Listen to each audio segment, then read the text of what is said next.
joining me. Cleotis Alexander. I will be doing a movie review on the movie Shazam. So the movie Shazam, it's a DC Comics movie. It's a superhero movie about a little boy who, well, in the comics, it's supposed to be about a little boy who's bullied a lot. He bounces from foster home to foster home, and he stumbles upon this wizard who's getting old and would like to transfer his powers into someone who's pure of heart. And you would just have to say his name, which his name is Shazam, and you will become this superhero character. Um, and that's how it's based in the comics, and they relatively stay to that point in the movie Shazam. Um, the little boy does bounce from foster home to foster home in this movie versus the comic book, where they deviate a little bit, is that in the comic book his parents died, whereas in this movie he was just abandoned by his mother at a carnival. um, Other than that, it kind of stayed somewhat true to the comic book. It didn't deviate much for those of you who are comic book readers.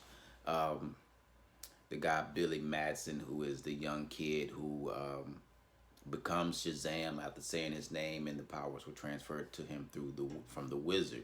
Um, he's a kind-hearted kid, and but he's in the movie. You'll see that he has a lot to learn.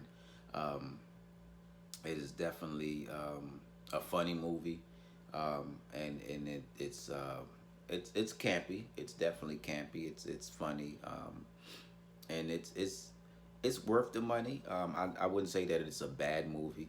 I expect the sequel to be a lot better. As far as going to see this movie Shazam, there was some good action scenes towards the end. Uh, this movie was a lot of dialogue. So if you're not really for dialogue and you're expecting a superhero movie like Man of Steel or Wonder Woman, you're not gonna see that. You're not gonna see this. This is not that type of a action movie or action comic book movie. This is more of a kids movie. This is more of a. This is the first pilot of this movie or this series, and it's not very action filled until to the end.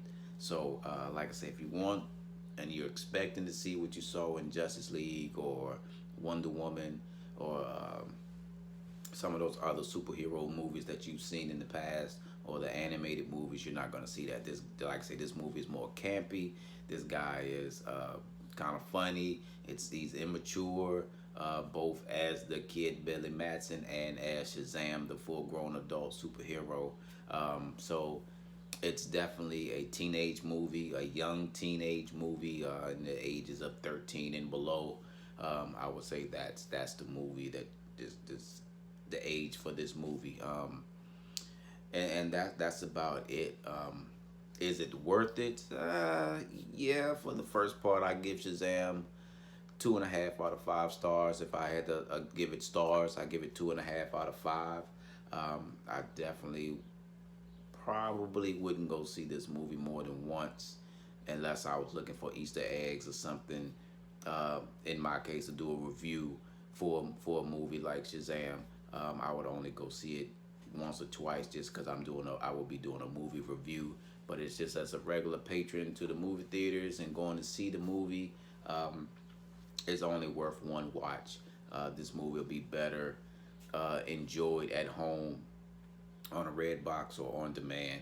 So I wouldn't say spend any more money than the first time around to go see it, and that would be that. It's not as bad to say don't go see it at all.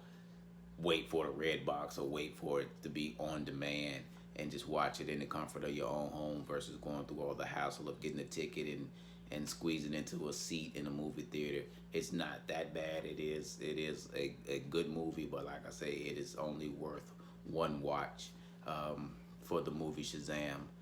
Now maybe the sequel, when it has The Rock, Dwayne Johnson in it, um, then that would probably be better. I can expect it to have more action and hopefully a little less campiness.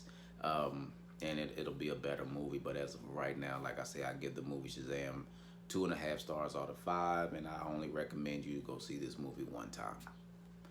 So that's my take on the movie Shazam. This is the channel. What is it worth it? So please hit that like button, subscribe to the channel, and hit that bell notification for all your movie reviews, and you can be able to keep track of me every time I go online or every time I post a new video or a new review on this channel, which is It Worth It?